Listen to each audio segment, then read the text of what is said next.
So, Papa Fred, as long as I've known you, you have been deep into real estate, and that's been since 1987. You actually inspired me to get my property and a condo, and I didn't know what I was doing, and I was calling you all the time getting advice, and I always admired the fact that your family had property when other families, given the time frame that you were growing up in Harlem, they didn't have that. So how did y'all get into property? Well, okay. Well, in the first place, because my mother and father had a job, Mm-hmm. it meant that you could get a mortgage.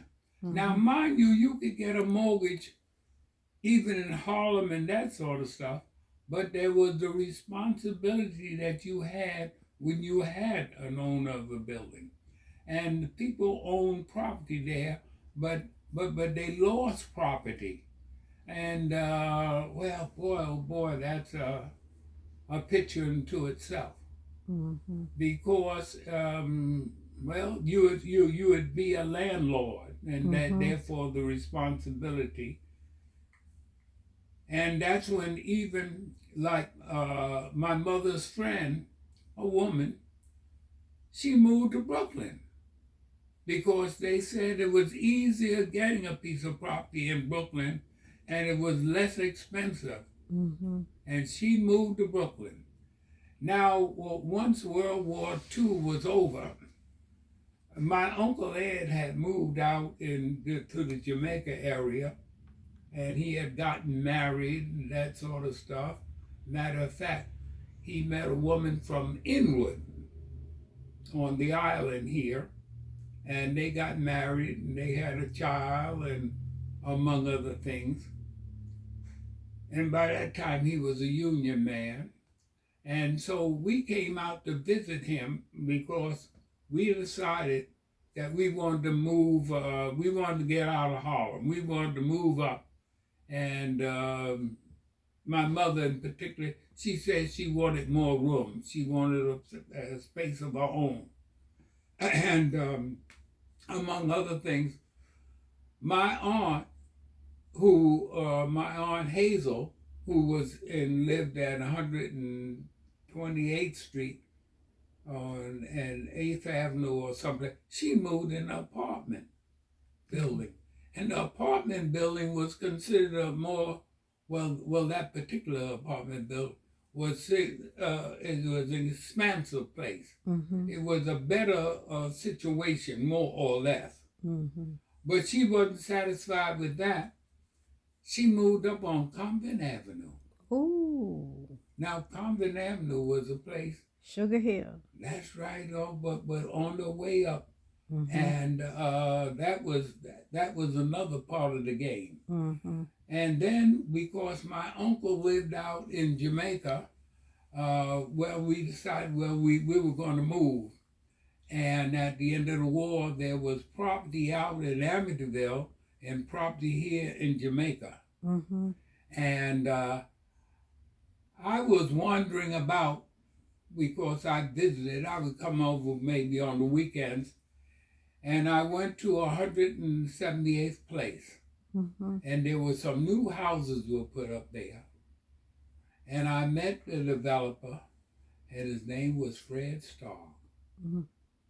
And I was talking to Fred Starr, and he said, well, and I was about 17, 18, and he said, how you like the building? I said, oh, it's great. It's so and so and so and so and so. He said, yeah, yeah, yeah. And more or less, I told him with the interest that my parents had Mm-hmm. in moving.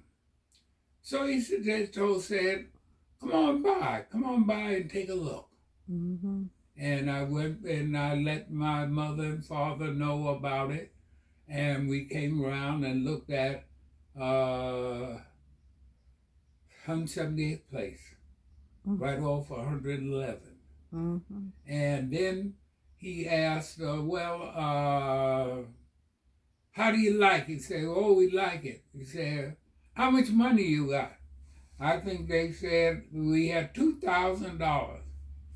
He said, well, I'm asking for $5,000 down. He said, but you got two. We'll go with that program. Wow. So we said, well, how are you going to do that? He said, at the closing, we'll give you a home improvement loan. Mm-hmm. So he gave us, at the closing, we put about $2,000, and he gave a home improvement loan. And therefore, that's how we got to 178th place. And now sometimes I would travel, and I was going to school. I was going to school at night at that time. Mm-hmm. When I graduated from D. Clinton High School, and I applied to City College and like that. And they said, your score was not high enough, or this and that, or whatever the situation was. And so I started going to school on an open, they say an open... enrollment? Yes, an open enrollment. Mm-hmm. And that and a couple other people from DeWitt Clinton, my friend Jim Bachman, who's standing up on the wall over there, he went, and at the end of a year's time, he went full time, but I continued going to school at night. Mm. And then I was living out here, so that traveling back and forth was a job going up, because that was, let's see, yeah, Wall City College was 140th Street. And so, but I was traveling from here, there, at night, and I was working the daytime in Longines with, I believe it was Longines with now, company in their shipping department. Okay. And in their shipping department, it was a whole flock of black men, mm-hmm. and they were college graduates. And they were in the shipping department, and there wasn't anything for them. And among other things, working upstairs, we going downstairs, and we went downstairs. Oh, well, one of the guys who was he worked on establishing advertising fixtures and that sort of mm-hmm. stuff. So he wanted somebody to help him in his workshop. Mm-hmm. So I went down, and he asked me over and over and over again, and therefore I began to seek some sort of knowledge as far as just working with tools and working with your hands and that sort of stuff. Mm-hmm. And then when I came out here and I met Fred Starr, sometimes he would come by on the weekend or something, and we would go up. He would take me to his house in Jamaica State, and he would show me some of the things that he was developing, mm-hmm. and that was an interest in the real estate and in the experience and. I think that's a good place to stop it, because next I want to ask you about growing up in Harlem.